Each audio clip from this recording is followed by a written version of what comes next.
ಇವತ್ತು ನಮ್ಮ ಚಿಕ್ಕಬಳ್ಳಾಪುರದ ಭಾಗದಿಂದ ನಮ್ಮ ಧೀಮಂತ ನಾಯಕರಾಗಿರ್ತಕ್ಕಂಥ ಡಾಕ್ಟರ್ ಕೆ ಸುಧಾಕರ್ ಅವರು ಕಣದಲ್ಲಿದ್ದಾರೆ. ಇವತ್ತು ದೇಶ ವಿದೇಶಗಳನ್ನು ನೋಡಿರ್ತಕ್ಕಂಥ ಚುನಾವಣೆ ಇದು. ನಮ್ಮ ಮೋದಿಯನ್ನು ವಿಶ್ವದ ನಾಯಕ ಮಾಡುವ ಗುರಿ ನಮ್ಮ ಭಾರತೀಯ ಜನತಾ ಪಾರ್ಟಿದು. ಆ ಗುರಿಯಲ್ಲಿ ನಮ್ಮ ಡಾಕ್ಟರ್ ಕೆ ಸುಧಾಕರ್ ಸರ್ ಕೂಡ ಅವರ ಮೋದಿಜಿಯವರ ಕೈಯನ್ನು ಬಲಪಡಿಸುವಂಥ ನಿಟ್ಟಿನಲ್ಲಿ ನಮ್ಮ ಕ್ಷತ್ರಿಯ ಸಮುದಾಯದವರು ಇವತ್ತು ನಮ್ಮ ಡಾಕ್ಟರ್ ಕೆ ಸುಧಾಕರ್ ಸರ್ಗೆ ಬಲವನ್ನು ತುಂಬುವಂಥ ಕೆಲಸ ನಾವು ಮಾಡ್ತೀವಿ ಅಂತೇಳಿ. ಸರ್, ಈಗ ತಮ್ಮದೇ ಸಮುದಾಯದ ಮುಖಂಡರೊಬ್ಬರು ಡಾಕ್ಟರ್ ಕೆ ಸುಧಾಕರ್ ಅವರಿಗೆ ಬೆಂಬಲ ಕೊಡಬೇಡಿ ಅಂತ ಹೇಳ್ಬಿಟ್ಟು ಒಂದು ವಿಡಿಯೋ ಮಾಡಿ ಸಾಮಾಜಿಕ ಮಾಧ್ಯಮದಲ್ಲಿ ಹರಬಿಟ್ಟಿರುವಂಥದ್ದು. ನಿಮ್ಮ ಸಮುದಾಯದಲ್ಲೇ ಗೊಂದಲ ಇದೆಯಲ್ವಾ? ನೀವು ನೋಡಿದ್ರೆ ಡಾಕ್ಟರ್ ಕೆ ಸುಧಾಕರ್ ಅವ್ರು ಬೆಂಬಲಿಸ್ತೀವಿ, ಅವ್ರಿಗೆ ಗೆಲ್ಲಿಸುವಂಥ ಪ್ರಯತ್ನ ಮಾಡ್ತೀವಿ ಅಂತ ಹೇಳ್ತಿದ್ದೀರಾ. ಈಗ ಸಮುದಾಯದ ವಿಚಾರಗಳನ್ನು ಬಂದಾಗ ಅದನ್ನು ಬಗೆಹರಿಸುವಂಥ ವಿಚಾರಗಳನ್ನೇ ನಿನ್ನೆ ತಾನೇ ನಮ್ಮ ಸ್ವಾಮೀಜಿಯವರನ್ನ ವಿಚಾರಗಳನ್ನು ಕರ್ಕೊಂಡು ಹೋಗಿ ಏನು ಒಂದು ಸಂಶಯವನ್ನು ವಿಚಾರಗಳನ್ನು ಇತ್ತು ಆ ವಿಚಾರಗಳನ್ನು ಬಗೆಹರಿಸತಕ್ಕಂಥ ಕೆಲಸನ ಮಾಡಿದ್ದೇವೆ. ಹಾಗೆ ಅವ್ರಿಗೂ ಕೂಡ ಮುಂದಿನ ದಿನಗಳಲ್ಲಿ ಒಳ್ಳೆಯ ಸ್ಥಾನಮಾನವನ್ನು ನಮ್ಮ ಡಾಕ್ಟರ್ ಕೆ ಸುಧಾಕರ್ ಅವರೇ ಸರನೇ ಜವಾಬ್ದಾರಿಯನ್ನು ವಹಿಸ್ಕೊಂಡಿದ್ದಾರೆ. ಏನು ಡಿ ವಿಜಯ್ ಅವರಿಗೆ ಏನು ಸ್ಥಾನಮಾನ ಸಿಗಲಿಲ್ಲ, ರಾಜಕೀಯವಾಗಿ ಅಂದರೆ ಅವರಿಗೆ ಒಂದು MLA ಟಿಕೆಟನ್ನು ತಪ್ಪಿಸಿದ್ದಾರೆ ಅಂಥೇಳಿ ಆರೋಪ ಇತ್ತು. ಅದನ್ನು ಅವರು ಕ್ಲಾರಿಟಿಯನ್ನು ಕೊಟ್ಟಿದ್ದಾರೆ ನಿನ್ನೆ. ಈ ಮುಂದಿನ ದಿನಗಳಲ್ಲಿ ನನ್ನ ಕಡೆಯಿಂದ ಖಂಡಿತ ಯಾವುದೇ ಕಾರಣಕ್ಕೆ ತಪ್ಪಾಗಲಿಲ್ಲ. ನಾನು ನಿಮಗೆ ಖಂಡಿತ ಸಹಕಾರ ಕೊಡ್ತೀನಿ. ಜನಾಂಗದವ್ರಿಗೆ ನಾನು ಯಾವುದೇ ರೀತಿ ಮೋಸ ಮಾಡುವಂಥ ವಿಚಾರ ಏನೂ ಇಲ್ಲ. ನನಗೆ ಆ ಥರ ಮೋಸ ಮಾಡಿ ರಾಜಕೀಯ ಮಾಡಬೇಕು ಅನ್ನೋ ವಿಚಾರ ನನಗೇನೂ ಇಲ್ಲ. ಆದರೆ ಅವ್ರನ್ನ ಒಳ್ಳೆಯ ಸ್ಥಾನಕ್ಕೆ ನಾವು ಗೌರವನ ತುಂಬಿಸೋಂಥ ಕೆಲಸ ಮಾಡ್ತೀವಿ. ಆದರೆ ಆ ಭಾಗದಲ್ಲಿ ಕೋಲಾರ ಕ್ಷೇತ್ರದಲ್ಲಿ 5 ಜನಕ್ಕೆ ಕೂಡ ಬ್ಯಾಕ್ವರ್ಡ್ ಕ್ಲಾಸ್ಗೆ ಕೊಟ್ಟಿದ್ದೇವೆ.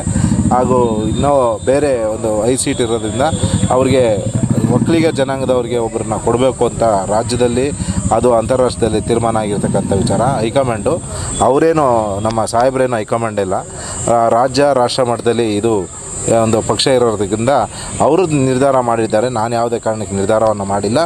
ನಾನು ಅವರ ಹತ್ರ ಕೂತು ಖಂಡಿತ ಮಾತಾಡಿದ್ದೀನಿ. ಅವತ್ತು ಕೂಡ ಅವರಿಗೆ ಮುಂದಿನ ದಿನಗಳಲ್ಲಿ ಒಳ್ಳೆಯ ಭವಿಷ್ಯ ಇದೆ, ಈಗ ಅವರಿಗೆ ಸಹಕಾರ ಕೊಡಿ ಅಂತ ಹೇಳಿದ್ದೀನಿ ನಾನು.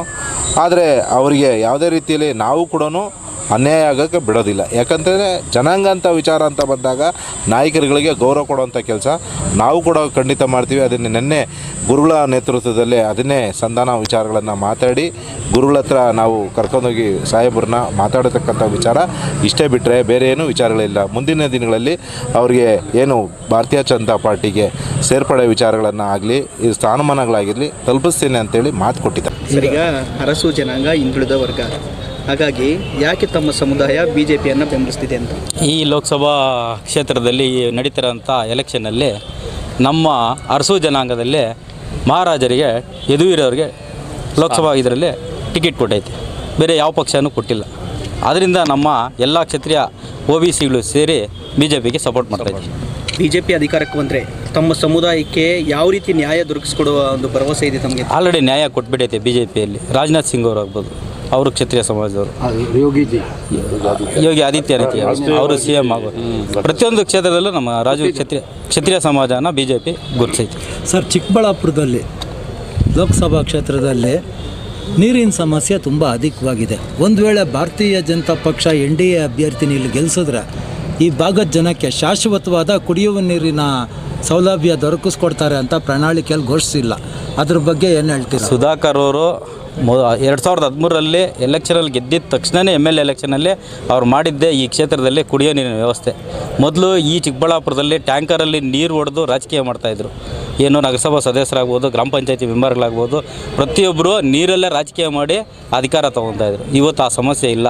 ಪ್ರತಿ ಹಳ್ಳಿಗಳಲ್ಲೂ ನಗರದ ಭಾಗಗಳಲ್ಲೂ ವಾರ್ಡ್ಗಳಲ್ಲೂ ಶುದ್ಧ ಕುಡಿಯುವ ನೀರು ಘಟಕಗಳೈತೆ. ಕುಡಿಯೋದಕ್ಕೆ ನೀರಿಗೋಸ್ಕರನೇ ಅವರು ಅಷ್ಟು ಆದ್ಯತೆ ಕೊಟ್ಟರು. ತಿರ್ಗಿ ರೈತರಿಗೆ ಪ್ರತಿ ಕೆರೆಯಲ್ಲೂ ನೀರು ತುಂಬಿಸಿರುವಂಥ ಪ್ರಯತ್ನ ಯಾರಾದರೂ ಮಾಡಿದರು ಅಂದರೆ ನಮ್ಮ ಸುಧಾಕರ್ ಅವರು. ಮುಂದಿನ ದಿನಗಳಲ್ಲಿ ಶಾಶ್ವತ ನೀರಾವರಿಯನ್ನು ಮಾಡ್ತಾರೆ. ನೀರಿನ ಬಗ್ಗೆನೇ ಅವ್ರು ಕಾಳಜಿ ಇಟ್ಕೊಂಡಿರುವಂಥ ಒಂದು ವ್ಯಕ್ತಿ ಸುಧಾಕರ್ ಅವರು. ಮಾನ್ಯ ಸುಧಾಕರ್ ಗೆಲುವಿಗೋಸ್ಕರ, ಮೋದಿಯವರನ್ನು ಪ್ರಧಾನಿ ಮಾಡಲಿಕ್ಕೋಸ್ಕರ ಇಡೀ ಕ್ಷತ್ರಿಯ ಸಮುದಾಯ ಇದರಲ್ಲಿ ಪಂಗಡ ಉಪಪಂಗಡಗಳಿತ್ತು, ಎಲ್ಲ ಪಂಗಡ ನಾಯಕರಲ್ಲಿ ಭಾಗವಹಿಸೋದ್ರ ಮೂಲಕ ಸೇರ್ಪಡೆ ಕಾರ್ಯಕ್ರಮ ಹಮ್ಮಿಕೊಂಡಿದ್ದಾರೆ.